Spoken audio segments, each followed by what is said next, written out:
Una estrategia es una serie de acciones a seguir y las estrategias nos permiten hacer un salto cuántico del presente de la empresa hacia un futuro deseado.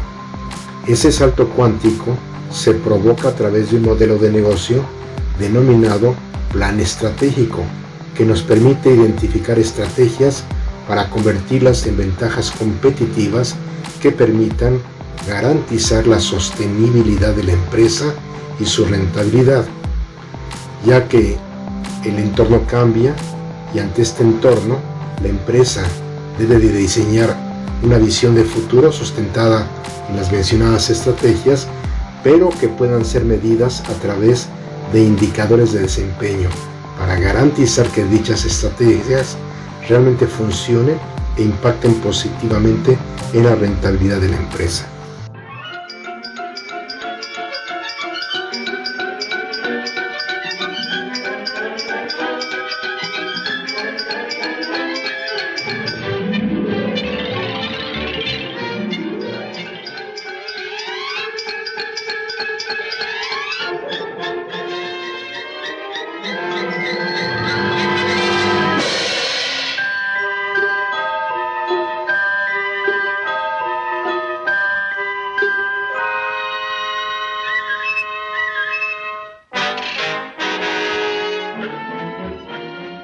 Since this is a strategy course, it seems only natural to start with a discussion of what strategy is and what it isn't.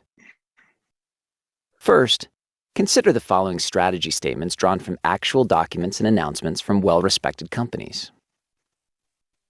Our strategy is to be the low-cost provider.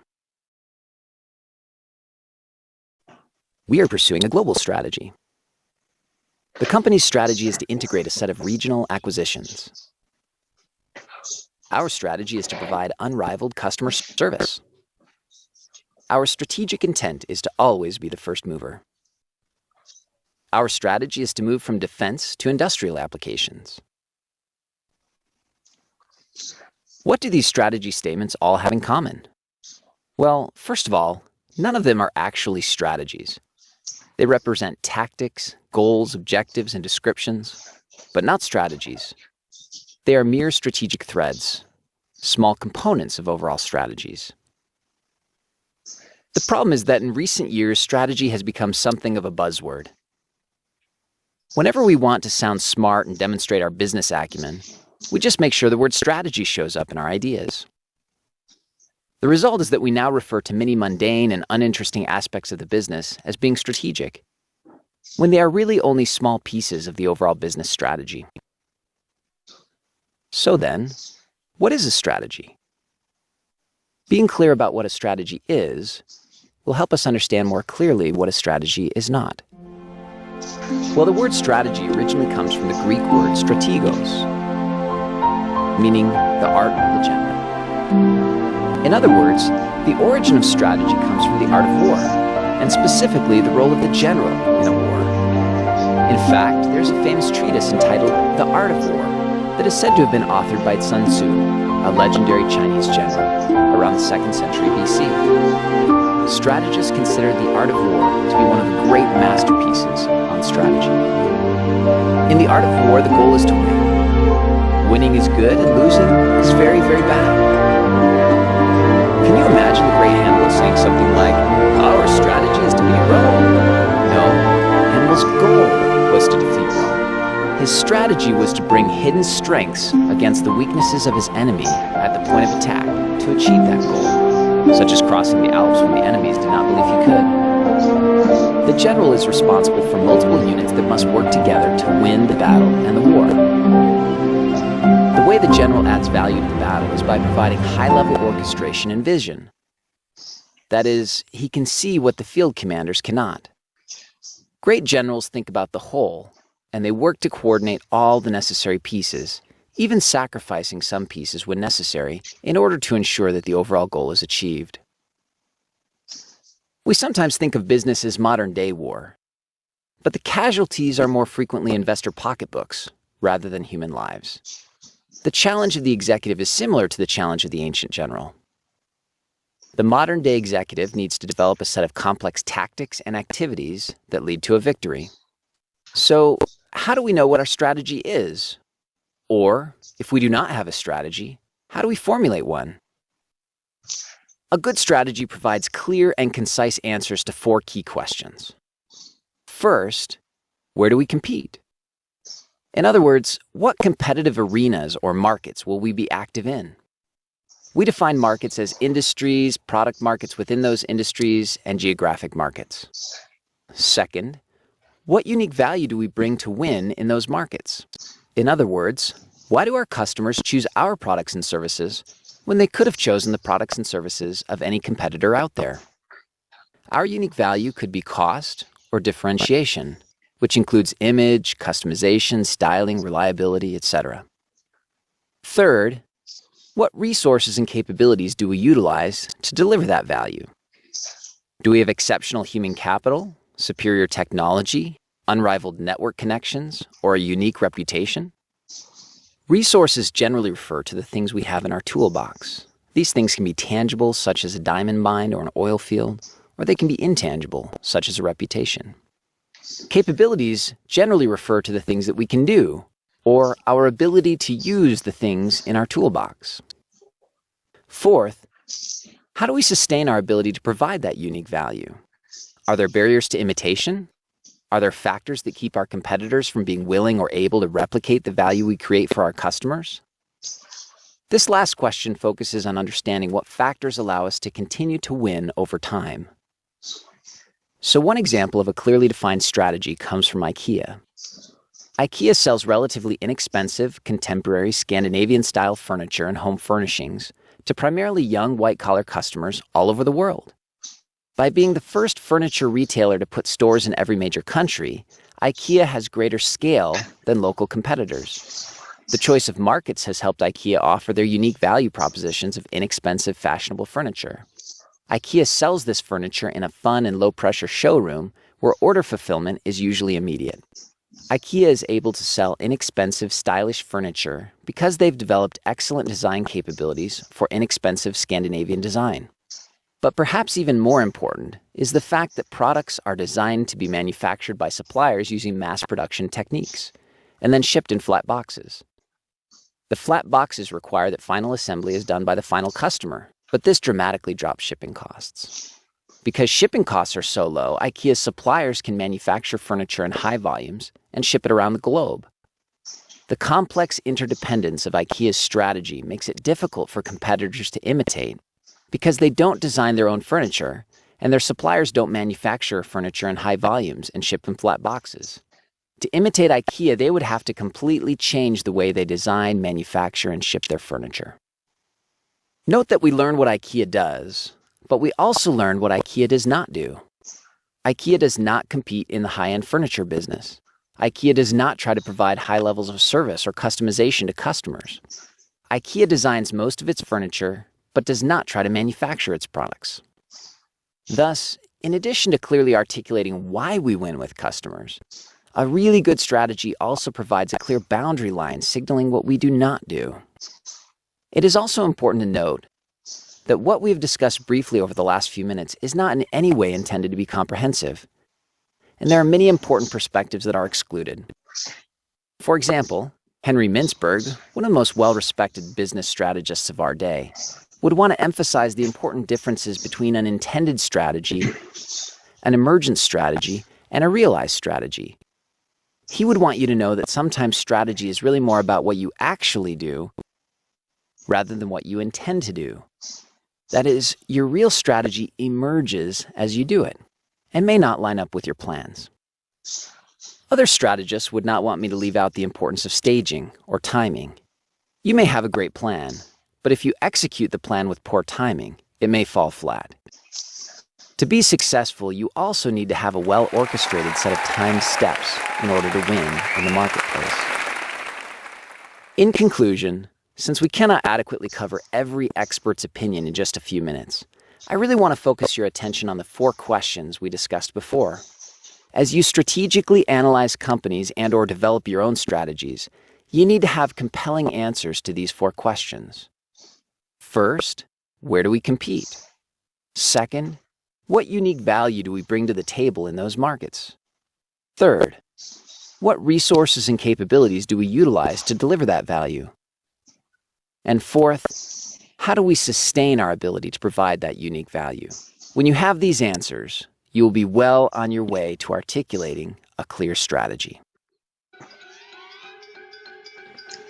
Después de haber visto todo este concepto de estrategia, vamos a ver su aplicación a través de las 5 fuerzas del mercado creadas por Michael Porter, conocido como el padre de la planeación estratégica moderna. Pero antes de ver de la aplicación de estas 5 fuerzas del mercado, veamos una entrevista que le hicieron en la revista Harvard Business Review a Michael Porter.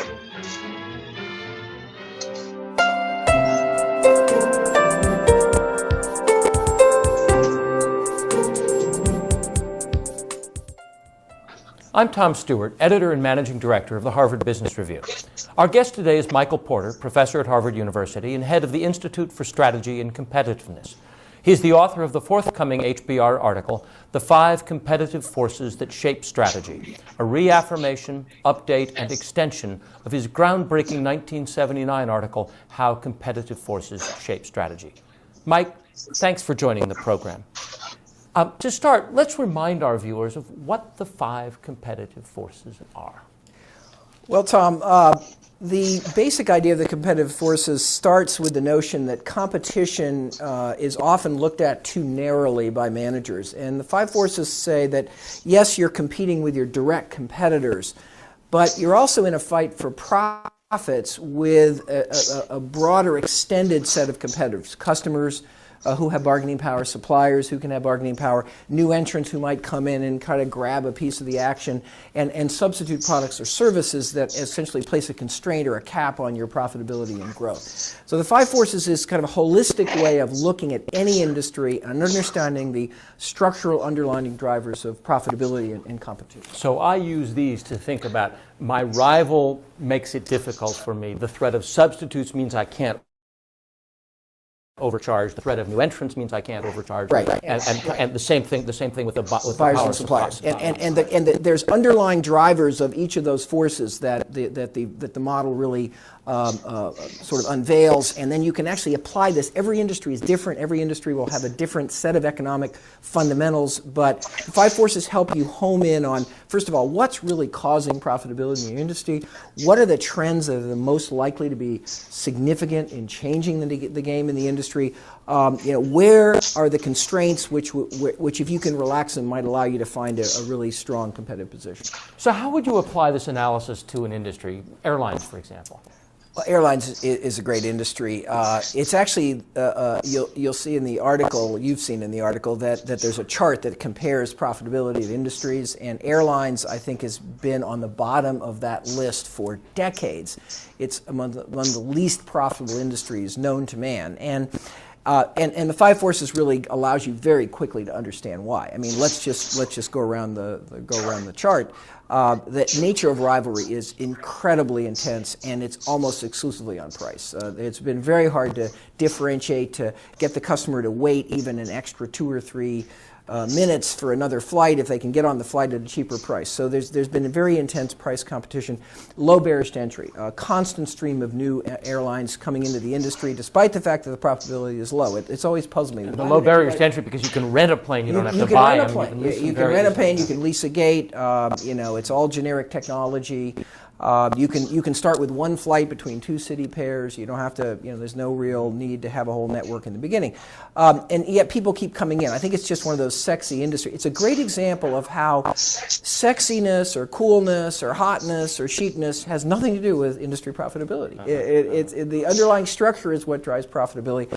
The customer is very fickle and price sensitive. Suppliers of aircraft and aircraft engines and even aircraft gates at airports now have a lot of clout. They can bargain away most of the profits. GE and Rolls-Royce and Airbus and Boeing make a lot more money than airlines. They get most of the profit. And then, of course, there's always a substitute of getting on the train or driving your car shipping your goods by air, and that's kind of kept a concern. And you have powerful suppliers of labor too. That's another powerful supplier. Right, exactly. There's a great case where you have unionized labor, and unlike other industries, in this industry, particularly with the pilots, the labor can literally shut you down, and there's no way around it. So it's an industry where there are spurts of what you might call mediocre profitability, punctuated by long periods of terrible profitability. So every one of the five forces is very strong in that industry. Yep. And you could take another industry where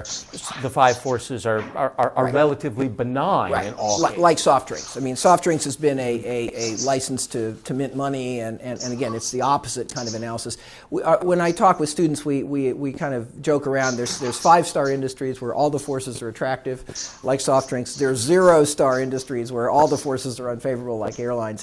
And we're always trying to understand, okay, what's the configuration of underlying economic drivers that's going to really shape the profit potential of this industry?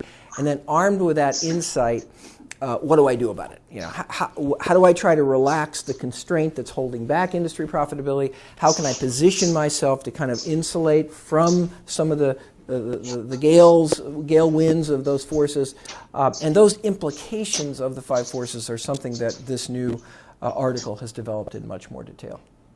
You conceived this framework nearly 3 decades ago, and it has been the most extensively used both in management scholarship and management practice of any strategy framework. And I mean, it really has it changed the definition of strategy in a lot of ways.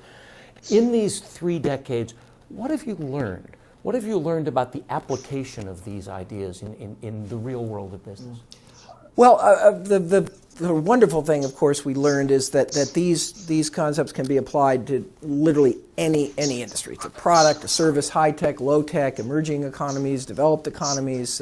Indeed, what one of the powers of the framework is that it helps you avoid getting trapped or tricked by the latest trend or the latest technological sensation, and really allows you to focus on the underlying fundamentals. The Internet's a good example. We got very, very confused by the Internet because people saw the Internet as a force as opposed to really enabling technology that might or might not impact the underlying structure of the industry. So I think one thing I've learned is the framework is very, very robust. But I've also learned that there's a lot of confusion and complexity in actually applying the framework in actual practice. And we've tried to clear as many of those areas up as we could in this new article. For example, how to think about rivalry.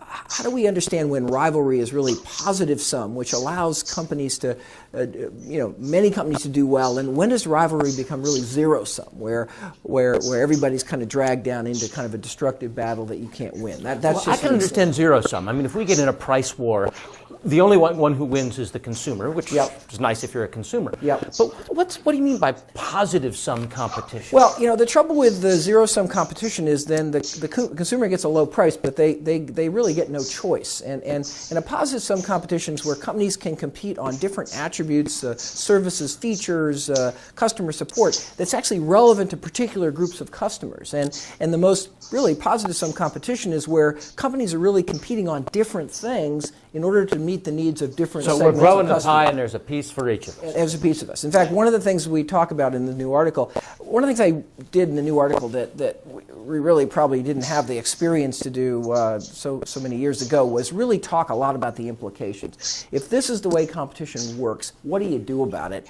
And one of them might be, in some industries, rather than go for market share against your rivals, you might be much better off just really expanding the pie, expanding the whole profit pool of the industry. That may be the best way for a market leader to actually improve their circumstances rather than to trigger a destructive battle with their head-to-head rival. How should a company get started using the five forces framework? You're working your strategy up, you decide this really works for me. How do you begin? Well, I think industry analysis and looking at the competitive environment is, of course, probably the starting basic discipline of any strategy formulation process. If you don't know what your industry looks like, if you don't know how it's changing, if you don't know what the drivers of competition are, you might as well, strategy is going to be, marginally useful, if not destructive. So we got to start with industry analysis.